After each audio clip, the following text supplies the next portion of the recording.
हाय दोस्तों, स्वागत है आपके अपने YouTube चैनल सबको मैथ आएगा। जी हाँ दोस्तों, सही सुना आपने। अब सबको मैथ आएगा क्योंकि मैं मैथ को लेकर आ रहा हूँ एकदम बेसिक से, एकदम शुरुआत से। और हम आपको शुरुआत से जीरो लेवल से पढ़ाते हुए हाई लेवल तक लेकर जाएंगे।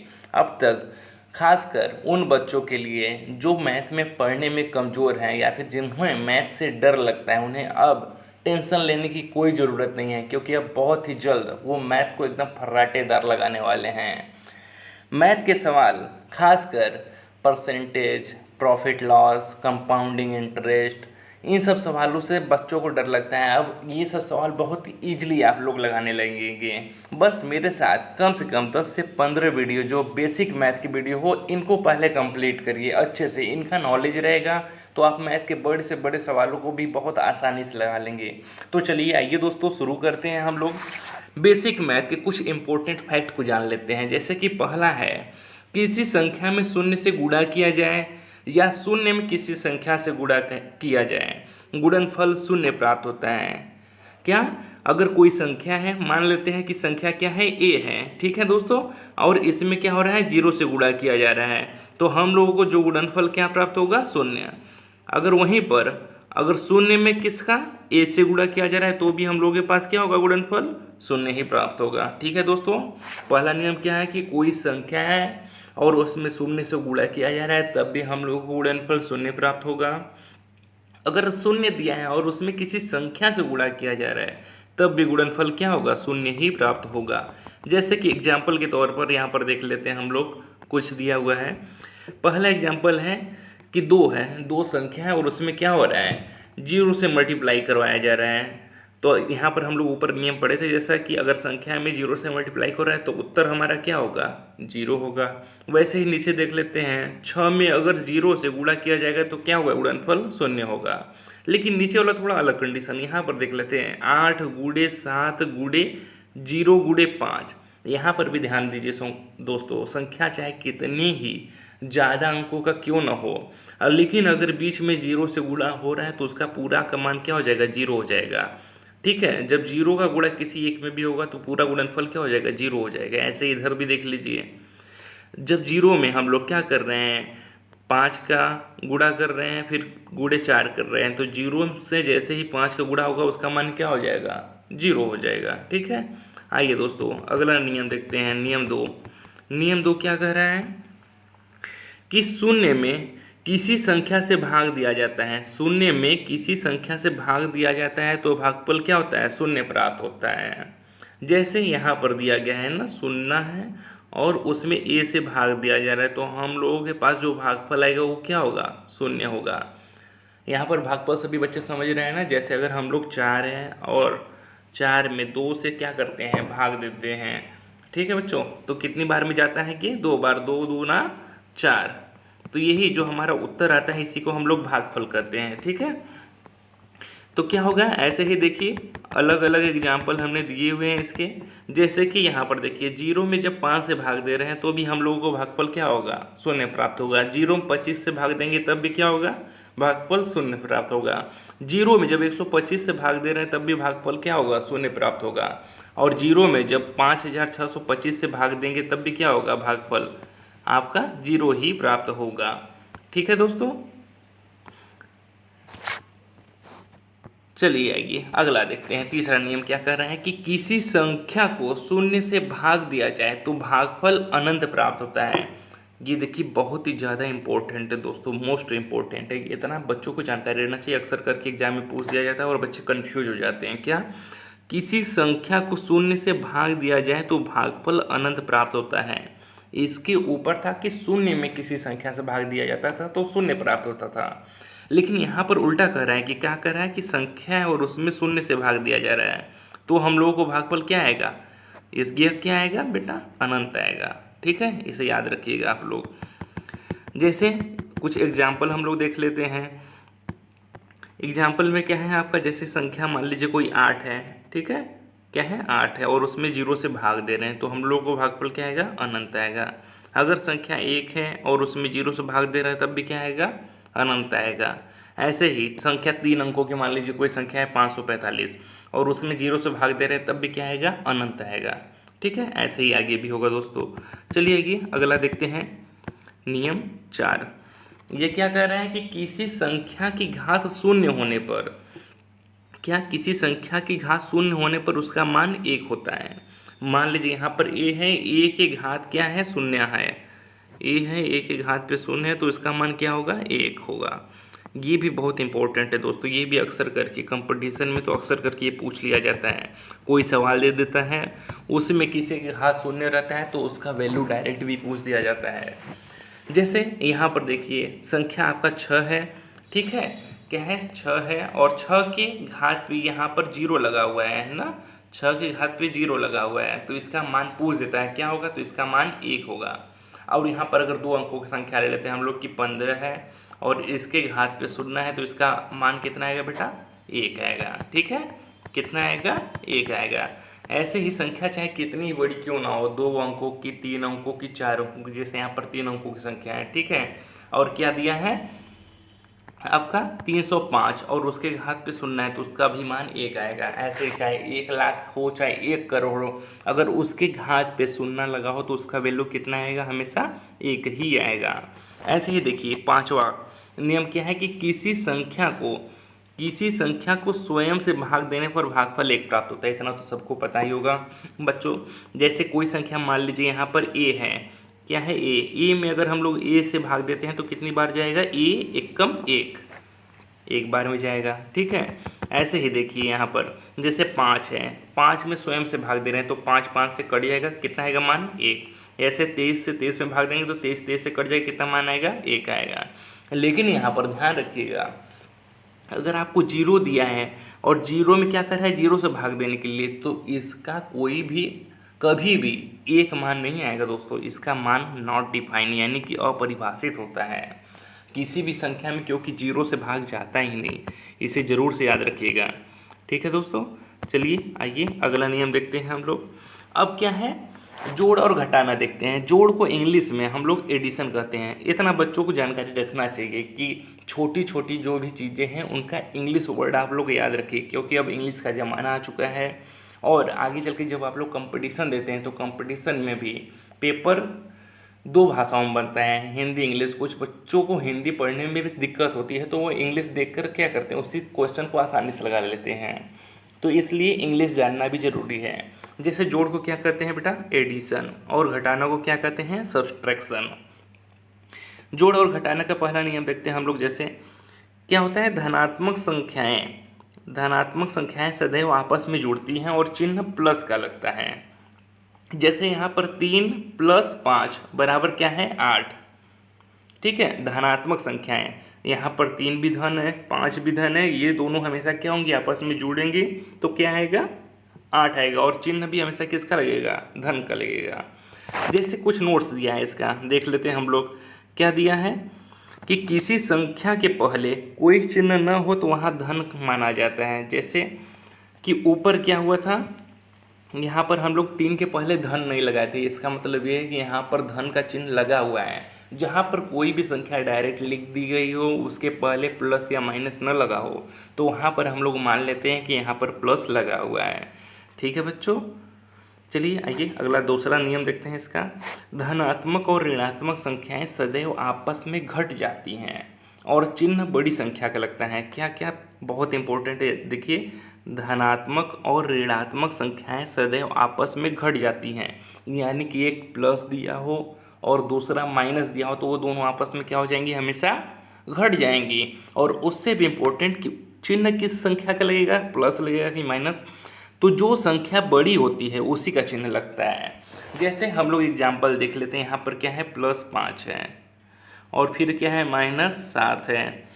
यहाँ पर हम लोग जानते हैं कि 2 संख्या, एक प्लस है और एक माइनस है, तो क्या होगा, ये हमेशा घटेगा। तो 7 में से 5 जाएगा तो 2 आएगा। लेकिन चिन्ह किसका लगेगा, तो संख्या कौन सी बड़ी है बेटा, इसमें से 5 बड़ी है कि 7, तो 7 बड़ी है तो 7 का चिन्ह लगेगा, यानी कि इसके पहले क्या होगा, माइनस का चिन्ह लगेगा। ठीक है, ऐसे ही आगे देखते हैं हम लोग। दूसरा क्या दिया हुआ है, +8 -4, तो एक प्लस है एक माइनस है, यानी कि क्या होगा, यहाँ पर घटेगा। तो 8 में से 4 जाएगा तो बच्चों क्या आएगा, 4। लेकिन 8 और 4 में से बड़ा कौन है, तो 8 बड़ा है, तो यहाँ पर क्या होगा, प्लस का चिन्ह लग जाएगा, यानी कि +4। ऐसे ही नीचे देख लीजिए आप लोग, नीचे क्या है, -9 + 5, क्या -9 + 5, तो एक माइनस है दूसरा प्लस है, तो घटेगा तो 4 आ जाएगा। और चिन्ह किसका लगेगा, तो जो बड़ा रहेगा, तो 9 बड़ा है तो 9 का चिन्ह लगेगा, यानी कि -4 आ जाएगा। ठीक है बेटा, अगला देखिए आप लोग, यहाँ पर क्या है, 13 -18 -5। अभी हमने आपको ऊपर बताया था कि जिसके सामने कोई चिन्ह ना हो उसके सामने हम लोग प्लस मानते हैं, तो यहाँ पर 13 है, तो यानी कि 13 के आगे क्या है, प्लस है। और यहाँ पर 18 के आगे क्या है, माइनस, एक माइनस दूसरा प्लस है, तो क्या होगा, हमेशा घटेगा। तो 18 में से 13 घटाएंगे तो 5 आएगा। और चिन्ह किसका लगेगा, जो बड़ा है, तो बड़ा कौन सा है, 18, तो यानी कि यहाँ पर क्या हो जाएगा, माइनस हो जाएगा। ठीक है, ऐसे ही -14 + 19 है, तो 19 में से 14 जाएगा तो 5 आएगा, और चिन्ह बड़ा का यानी कि प्लस का लगेगा। 17 में से 13 जाएगा तो 4 आएगा, और चिन्ह किसका लगेगा, बड़ा का, तो 17 बड़ा है तो ये भी प्लस हो जाएगा। ठीक है, आइए आगे चलते हैं अब हम लोग।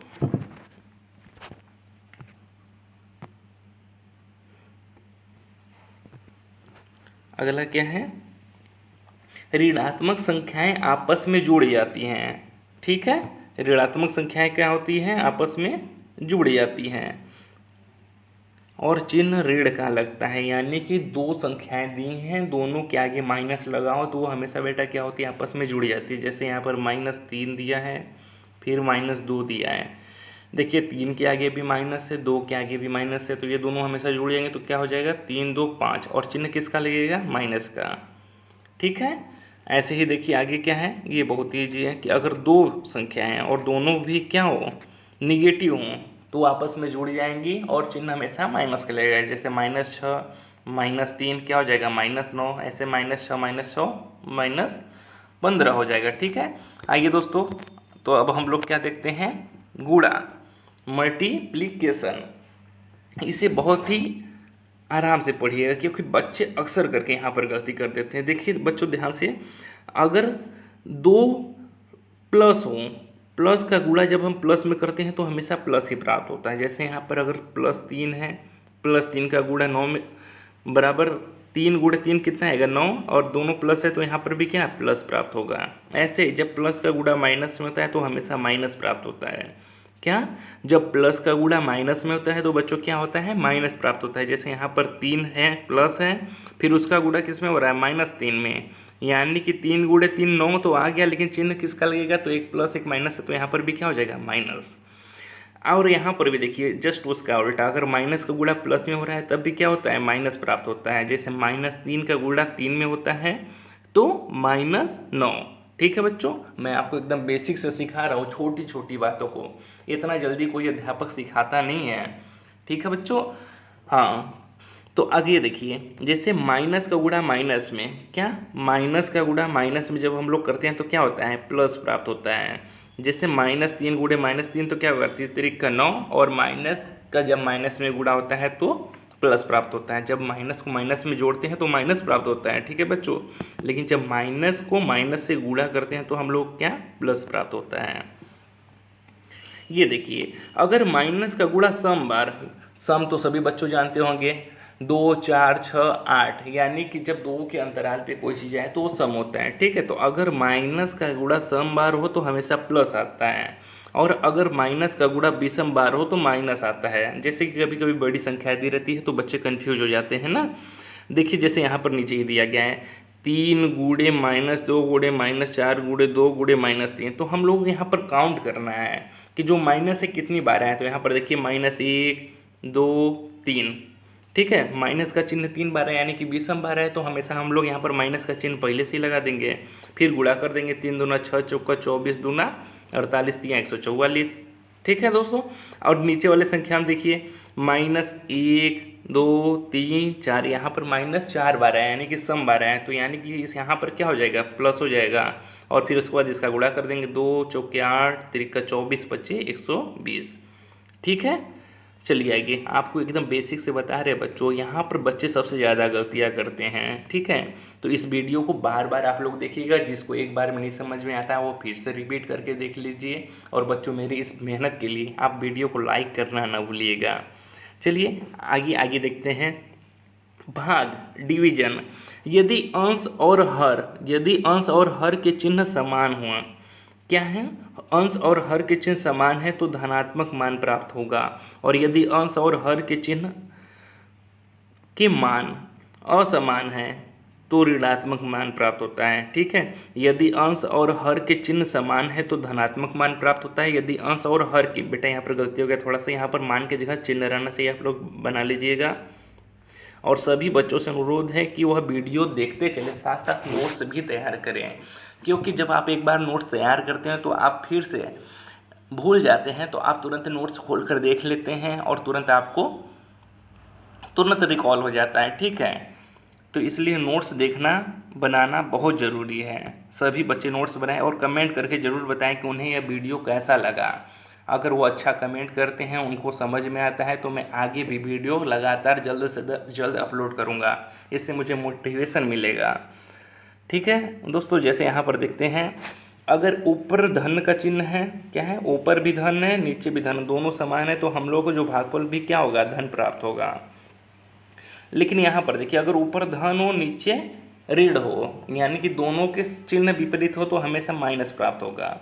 यहाँ पर देखिए, जैसे ऊपर माइनस नीचे माइनस, दोनों के चिन्ह समान है, तो हम लोग का हमेशा भागफल क्या होगा, धन प्राप्त होगा।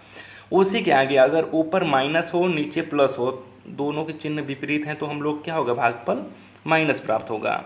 जैसे यहाँ पर देख लेते हैं हम लोग एग्जाम्पल, जैसे 4 में अगर हम लोग 2 का भाग देते हैं, ऊपर भी +4 है नीचे भी +2 है। अभी आप लोगों को ऊपर बताया ना, जहाँ पर किसी संख्या के सामने कोई चिन्ह नहीं होता है तो वहाँ पर हम लोग प्लस मान लेते हैं। ठीक है, तो +4 में +2 का भाग देते हैं, दोनों का क्या है, चिन्ह समान है, तो भाग देंगे तो हमेशा हम लोगों को धन ही प्राप्त होगा। तो 4 में 2 का भाग देंगे तो 2 आ जाएगा। यहाँ पर देखिए, ऊपर धन है और नीचे क्या है, माइनस है, तो 8 जब प्लस है ऊपर नीचे माइनस, तो यहाँ पर क्या होगा, हमेशा माइनस ही प्राप्त होगा। और 8 में 2 का भाग देंगे तो -4 होगा। ठीक है बच्चों, यहाँ पर देखिए, ऊपर माइनस नीचे माइनस, दोनों का चिन्ह समान है, तो हमेशा हम लोग क्या होगा, धन प्राप्त होगा। 8 में 2 का भाग देंगे तो 4 आ जाएगा। यहाँ पर देखिए, ऊपर माइनस और नीचे क्या है, प्लस है, यानी कि चिन्ह विपरीत है, तो हमेशा माइनस प्राप्त होगा। ठीक है, सभी बच्चों को समझ में आ रहा है, जरूर से कमेंट करके बताएं, और मेरी इस मेहनत के लिए वीडियो को लाइक करना बिल्कुल न भूलें दोस्तों, और चैनल को आप सब्सक्राइब करके नोटिफिकेशन बेल को ज़रूर से बजा लें। और चैनल को सब्सक्राइब करना एकदम फ्री होता है, इसके लिए आपको कोई पैसे नहीं देने पड़ते बच्चों। और यहाँ पर मैं मैथ पढ़ाने की आपसे एक भी पैसे नहीं लूँगा, बस आप मेरे चैनल को सब्सक्राइब करें और मुझे मोटिवेट करने के लिए मेरे वीडियो को लाइक करते रहें। जैसे यहाँ पर एक बहुत ही इंपॉर्टेंट चीज़ देख लीजिए, यहाँ पर बच्चे बहुत ज़्यादा कन्फ्यूज होते हैं। जैसे A/B है, ठीक है बेटा, A/B, और A के सामने माइनस का चिन्ह लगाया है, फिर A/B और B के सामने माइनस का चिन्ह लगाया है, और एक A/B दोनों के सामने माइनस का चिन्ह लगाया। ये तीनों ही आपस में बराबर होते हैं। क्या होते हैं, तीनों ही आपस में बराबर होते हैं। जैसे यहाँ पर हम लोग -8/2 लिखें, चाहे 8/-2 लिखे, चाहे -8/2 लिखे, तीनों का मान -4 ही आएगा। अलग से देख लेते हैं इसे, हम लोग क्या करते हैं, अलग से देख लेते हैं। जैसे हम लोग -8/2, जब हम लोग ऊपर माइनस से नीचे प्लस है तो क्या होगा, हमेशा माइनस का चिन्ह प्राप्त होगा। 8 में 2 का भाग देंगे तो क्या होगा, -4 आएगा। ठीक है, ऐसे ही दूसरा वाला देखते हैं। दूसरा क्या है आपका, 8 है -2 है। ठीक है, ऊपर प्लस है नीचे माइनस है, तो हमेशा माइनस प्राप्त होगा। 8 में 2 का भाग देंगे तो क्या होगा, 4 आएगा। ठीक है, और ऐसे ही आगे देख लेते हैं। इसके आगे माइनस लगाया, ऊपर 8 है नीचे 2 है। यहाँ पर देखिए बेटा, दोनों ऊपर प्लस है नीचे भी प्लस है, तो ये तो प्लस हो जाएगा, लेकिन यहाँ पर जो माइनस का चिन्ह लगा ये माइनस लग जाएगा, और 8 में 2 का भाग देंगे तो क्या आ जाएगा, -4 आ जाएगा। ठीक है, इसी तरह मैथ को एकदम बेसिक से जानने के लिए, सीखने के लिए, और अपने मैथ को मजबूत बनाने के लिए दोस्तों मेरे चैनल को ज़रूर से सब्सक्राइब करें और वीडियो को लाइक करना ना भूलें। धन्यवाद दोस्तों, मिलते हैं अगले वीडियो में।